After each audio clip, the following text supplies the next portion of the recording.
So Professor Raj, I mean, there are a lot of members of this audience that have a good amount of influence over the future of remote work at each of their respective companies.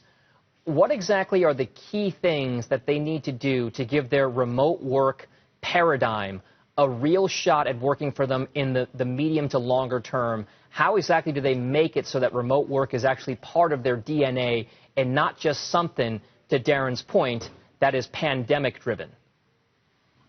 Yeah, so I'll give you a two-part answer. So I think the crux is to really be convinced of why you're embracing this model. And again, I'll reiterate my strong belief that you're embracing work from anywhere because this is the way to attract and retain the best talent. There are real estate costs, there are lots of other benefits, but those, in my opinion, are secondary. This is going to be a way to attract and retain talent. And if a company doesn't implement remote work and the competitors do, then you have a real risk of losing your best employees once the pandemic is behind us and there is difference in which companies are offering remote work versus which are not. And then the second thing I would say is that think of this as an organizational transformation project. So at a high level, you can't keep doing things the way you were doing it in the physical world. And that's lots and lots of processes. So we talked about communication, we talked about knowledge codification, we talked about measuring productivity, we talked about socialization.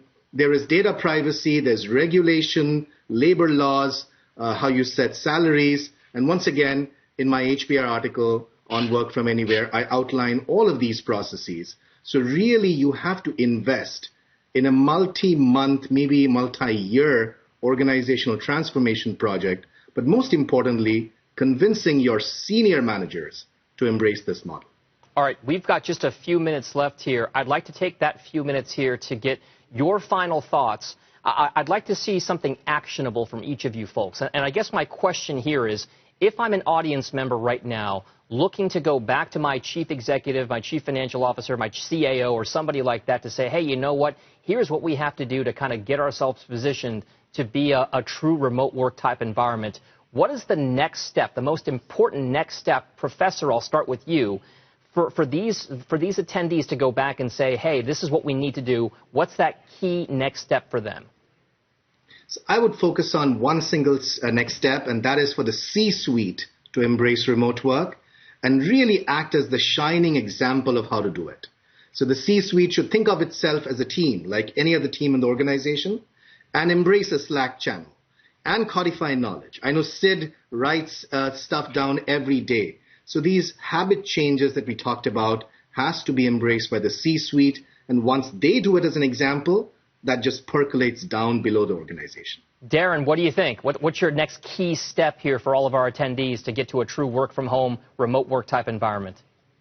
I would say it's on the CHRO or the chief people officer to take a hard look and audit your end-to-end organizational workflows. And if you don't have a team in place to be able to do that, consider a head of remote or a principal writer or a chief documentarian. You probably will need to hire for this expertise to start getting those wheels in motion. And here's the thing you need to prepare for. COVID has greatly democratized the conversation on remote work. And now companies should expect the top talent to come to them and say, what is your stance on workplace flexibility? This used to be a taboo question that largely was not asked by people of color, military spouses, elder caregivers, the people that needed that flexibility the most. But coming out of this, they will be democratized. They will be empowered to ask that. And the best companies will have a great answer to that. From their policies to their culture to their workflows, you have to have a great answer to that. So start there, begin the audit, and then systematically start improving your processes to get to the utopia that you desire. All right, and Sid, last word to you. Yeah, I think leaders should realize that hybrid can be horrible.